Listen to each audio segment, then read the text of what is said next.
The first time she spoke to me like that, it was nothing I could have prepared for. "Your innocence won't last tonight," she said, and the words hung in the air like the scent of rain on warm asphalt, unexpected, sharp, almost dizzying. I froze, not because I didn't understand, but because something in the way she said it made my chest tighten, like I'd crossed a line I hadn't even seen coming. "Her name is Claire, though everyone in the neighborhood calls her the mom next door. She's in her mid-40s, with a grace I've always noticed from a distance, subtle, effortless. Her hair falls just past her shoulders, softening the edges of a face that's both kind and sharp, like someone who's learned to notice things others miss. She smells faintly of vanilla and coffee, and somehow that smell follows me, even after I leave her driveway. I'm Jake. 20.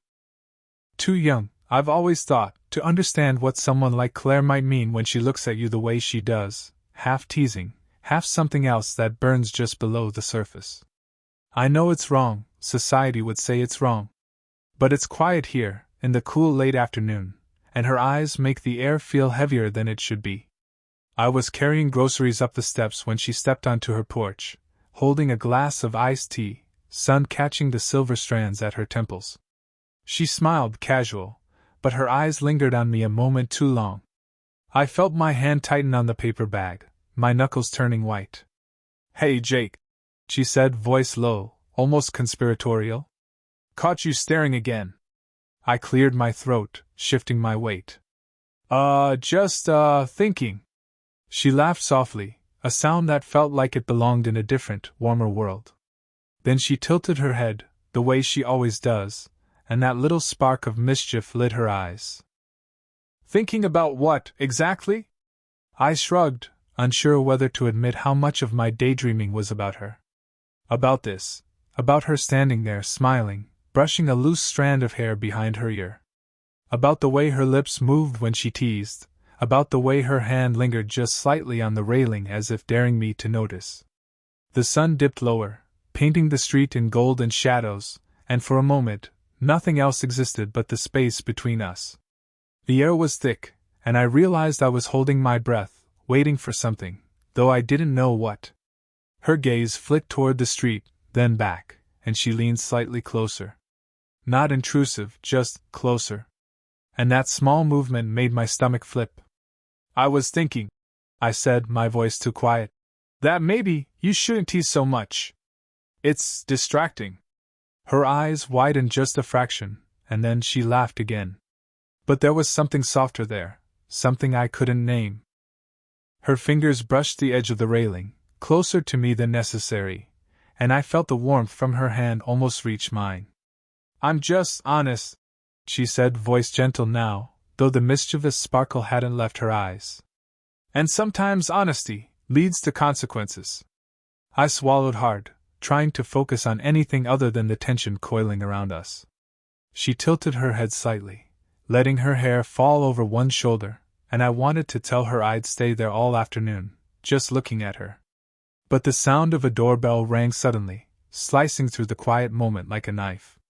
Her head snapped toward the sound, eyes wide, then she glanced at me, and for a second, everything froze, an unspoken question hanging between us. Who could it be? And more importantly, what did it mean for us? The doorbell had rung again, sharp this time, echoing against the quiet walls of the street. Claire's brow furrowed, but she didn't move immediately. Instead, she looked at me, really looked, and something in her expression made my stomach tighten. Like she was seeing the part of me I tried to hide, the part that noticed too much, wanted too much, and didn't know how to stop. "I should see who that is," she said finally, voice steady but softer than before.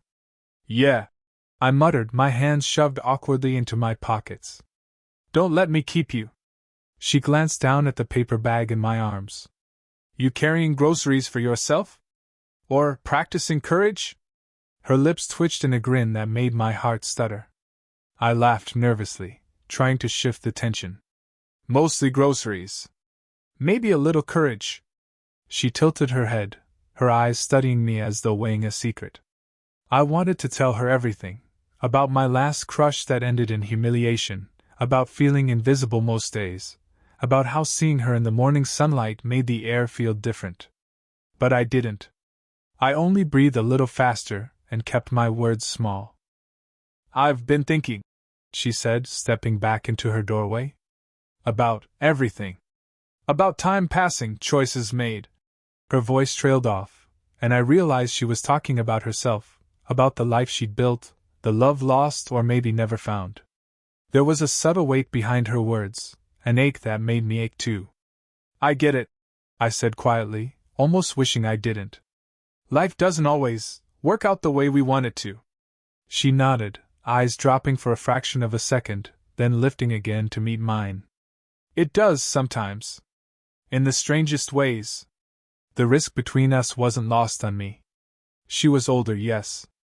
Experienced, guarded, and maybe lonely. I was young, naive in ways I didn't even know, impulsive. Neighbors whispered things sometimes, and I caught half a glance from someone passing, raising an eyebrow at the closeness between us. There was no obvious reason, no scandal, just the quiet, undeniable tension that people sometimes sense and gossip about in whispers. I didn't care. Or maybe I did, just enough to make it thrilling. I started, then stopped. My mouth opened again, but words refused to come. I just looked at her, and I think she saw it, the longing I couldn't explain. Her hand moved almost imperceptibly, brushing the edge of the railing as if testing the air between us. My fingers twitched toward hers, and for a heartbeat, the world fell away. I imagined touching her hand, feeling the warmth, the subtle reassurance that neither of us could, or maybe should, name yet. A sudden gust of wind carried the scent of rain, and her hair brushed my arm when she shifted slightly. Neither of us pulled away. A silence stretched, heavy with things either of us could say aloud. It wasn't just desire, it was recognition, of shared loneliness, of a moment suspended between past regrets and future possibilities. And in that silence, something unspoken passed between us. Not a promise. Not a plan. Just a connection, fragile but electric. She finally smiled, small, fleeting, and my chest ached. My heart wanted to jump out of my ribs and run to her, but all I could do was hold it there, quiet, waiting, noticing the subtle tremble in her hand. And then, almost before I realized it, she said softly, "You're braver than you think, Jake." I wanted to tell her she had no idea how right she was. The moment hung between us like a storm cloud ready to break. I was leaning against her porch railing, hands gripping the edges of the paper bag I didn't need anymore. She was just a few steps away, her gaze fixed on mine, lips slightly parted as if she were about to say something dangerous. I should have stepped back. I knew I should. But my feet wouldn't move. Maybe I should go," I said, voice tight, though I had no real intention of leaving. She tilted her head, expression unreadable. "Go?" There was a faint laugh, almost bitter, in her tone. "After today? After this?" She gestured vaguely between us. "You think you can just walk away?" I swallowed, feeling my throat close. I shouldn't be here like this. People talk." Her eyes softened, a flicker of sadness, but also something sharper. Something that made me want to crawl across that porch and close the tiny distance between us. "Let them talk," she murmured. "Does it matter what they think if we—" She stopped herself, lips pressing together, jaw tight. My heart slammed against my ribs. I wanted to hear the words she didn't say. I wanted her, and I knew that wanting her made it wrong. That's when the sound of keys rattling broke the tension like a gunshot. Claire's head snapped toward the house. I froze, panic tightening every muscle. "Not him!" I breathed under my breath, the color draining from my face. Her hand moved instinctively to the door handle, but she paused, glancing back at me with something between apology and longing. I whispered, almost desperately, my hand hovering near hers without touching. The door swung open. A man in his late 40s stepped out, casual but alert. Claire's husband. Or ex-husband, maybe? My brain refused to track the details, only that he had arrived just now. She stiffened, and I could see the flicker of guilt pass through her eyes. I felt it too, a cold edge slicing through the heat that had been building between us. "Hey," he said, nodding at me briefly, then to Claire. "Dinner ready yet?" Claire laughed softly, a little too loud, a nervous deflection. "Almost." Her fingers brushed mine in a fleeting, accidental, or not, touch as she stepped past me into the house. I stayed on the porch, feeling the air heavy, tasting the sharp tang of adrenaline. Every step inside had felt like a betrayal, yet every second I'd lingered had felt like permission, invitation, temptation. I wanted to chase her. I wanted to pull her back before she closed the door and erase the moment we'd almost crossed. But I stayed. Stupid. Silent. Frozen. The door clicked shut, and I heard her voice, soft, a whisper meant for no one but me. "We'll see each other later." And then it was gone. The space between us felt endless, filled with unspoken longing, guilt, and a magnetic pull either of us could resist. My chest ached, my hands trembled. I hated how much I wanted her. And yet, even in that ache, I knew the truth: nothing would stop us from finding another moment. I hadn't meant to follow her tonight. Really, I hadn't. But when I saw her light still on through the blinds, something in me snapped. I needed to see her, even if it was wrong. She was standing in the kitchen when I stepped onto the porch again, the faint glow from inside casting soft shadows across her face. Her hair was pulled back, loose strands falling around her temples. She looked vulnerable. And it broke something inside me I hadn't expected. "Jake?" Her voice was calm, but there was tension there, a tremor I couldn't ignore. I started, then stopped. My chest was tight, words tangled.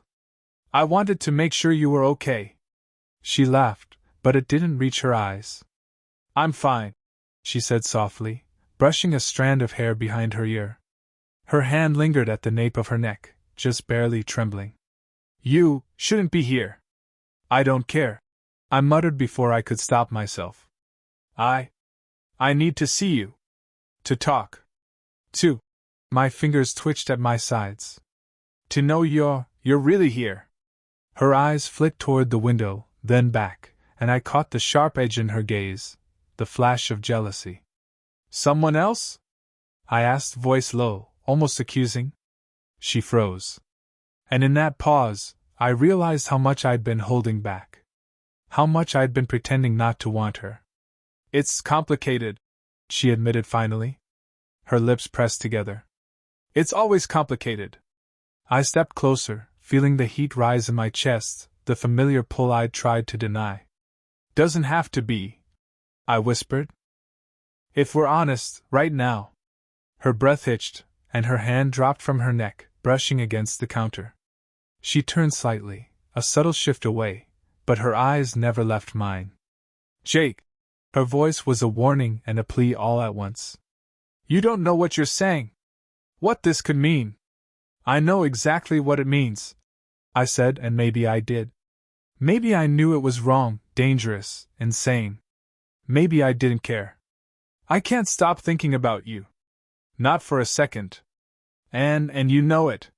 She swallowed, eyes glistening, lips parting, then closing again.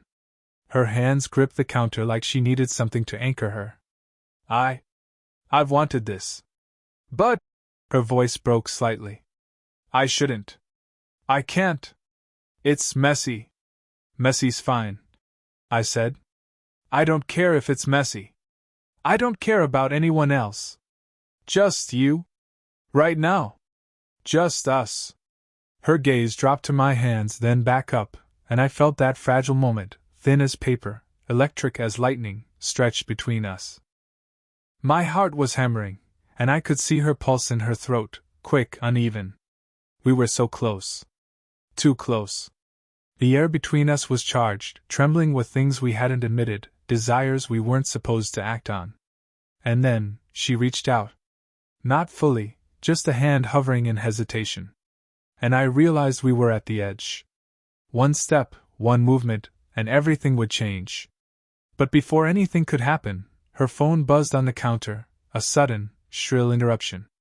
She glanced at it. And in that split second, I felt the world shift under my feet.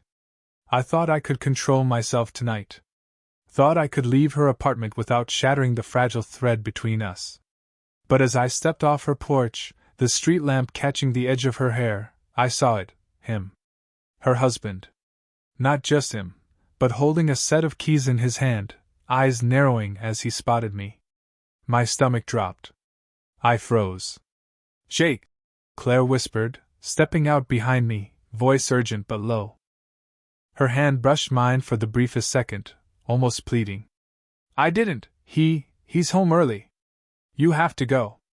I wanted to argue, to tell her it didn't matter, that nothing mattered but us. But before I could, her husband's voice rang sharp, accusing. "Claire, who's that?" Her eyes went wide, panic flashing. She opened her mouth, then shut it again.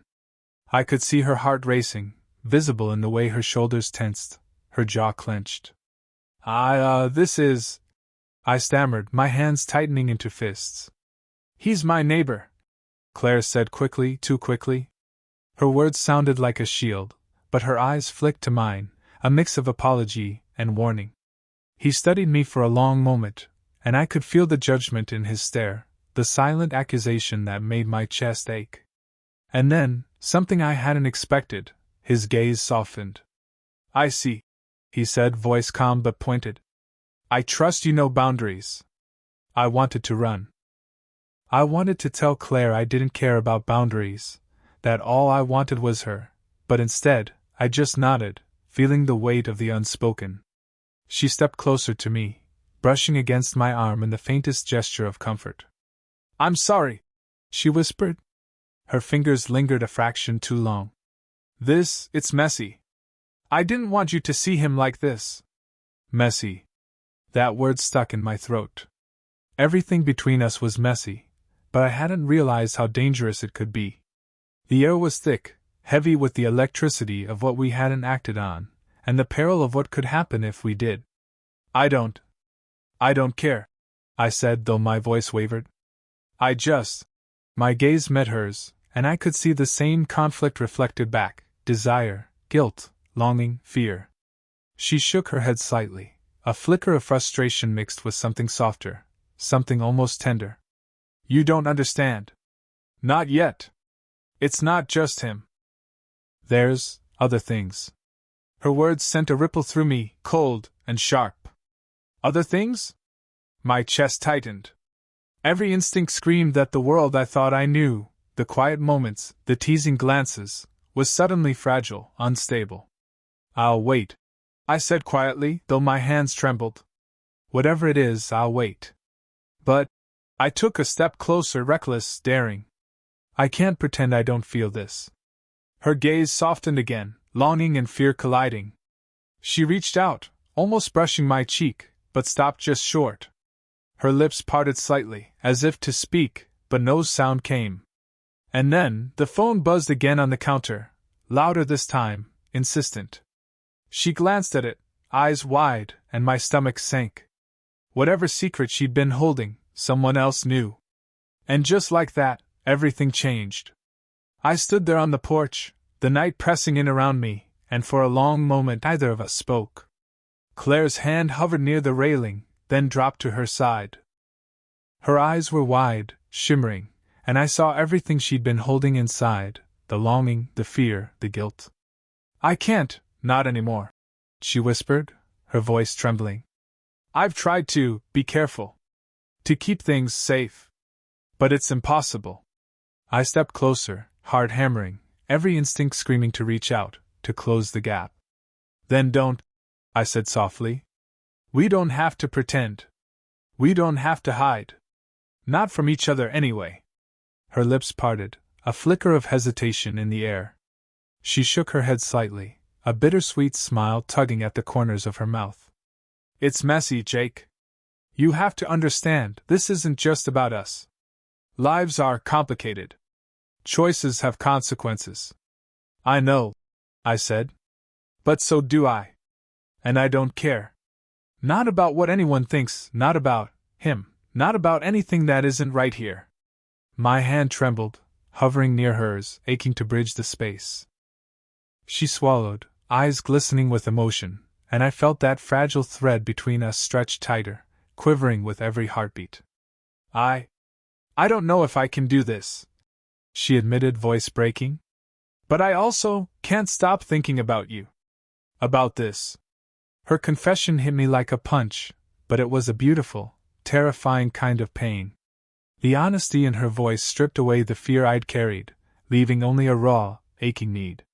Then we'll figure it out, I said, barely above a whisper. Together. Even if it's messy. Her hand brushed mine, light, almost teasing, but I felt the spark, electric and undeniable. We froze in that moment, both aware of the risks, the impossible nature of what we were doing, yet unable to retreat. I don't know what comes next, she said softly, eyes flicking to the street, then back to me. I just know I want you. The words were like fire. I closed the distance, just a fraction, feeling her warmth, the subtle scent of her perfume, the tiny tremble in her fingers. And for a heartbeat, it felt like everything had paused, the night, the street, the world itself. But then the distant sound of a car door slammed, breaking the fragile spell. Claire's eyes widened, and I could see the flicker of reality return, the weight of obligations, the world outside our bubble. She stepped back slightly, though her hand lingered near mine. I need to think, she whispered, voice heavy with longing and regret. Tonight she shook her head, words failing. I nodded, chest tight, trying to breathe. I'll wait, I said, voice steady despite the ache inside. For whatever comes next. For you. She smiled, small, fragile, and touched my hand one last time before letting go. The electricity between us didn't vanish. It hummed in the air, in the space where our hands had met, in the quiet pause that followed. I watched her disappear inside, heart racing, knowing one thing for certain, nothing would ever be the same. And in that silence I understood, whatever choices we made, whatever risk we faced, this connection was real. The morning after, the street was quiet. A soft drizzle fell, tiny drops tapping against the asphalt, blurring the sharp edges of reality. I walked past her house slowly, heart still racing from the night before, fingers brushing the wet railing as if it could anchor me to something real. The door opened before I could knock. Claire stood there, hair damp from the drizzle, a coat wrapped loosely around her shoulders. She didn't speak immediately. Just looked at me, really looked, and in her gaze I saw all the unspoken words from the night before: longing, guilt, fear, desire, hope. Morning, she finally said, voice soft, carrying a hint of her usual teasing lilt. Morning, I replied, trying to keep my hands from shaking. I wanted to reach out, to close the distance, but I waited because for once, patience felt like the braver choice. She stepped aside, inviting me in with a gesture that was casual but deliberate. Coffee? She asked. Her smile was small, real, no pretense. And just like that, the tension of the past days softened, like the rain washing the world clean. We sat across from each other at the kitchen table, steaming mugs warming our hands. The space between us wasn't just distance anymore, it was possibility. Her fingers traced the rim of her cup, a subtle micro-behavior I noticed immediately. I mirrored her, careful, deliberate, wanting to match her rhythm without breaking it. She began, then paused. She sighed, a sound full of years of experience and choices she hadn't regretted entirely, but weighed nonetheless. I can't promise it'll be easy. But I don't want to hide it either. Not anymore. I nodded, heart thudding. Neither do I. Whatever happens, we face it together. For a long moment, we just sat there, silent, stretching, comfortable this time.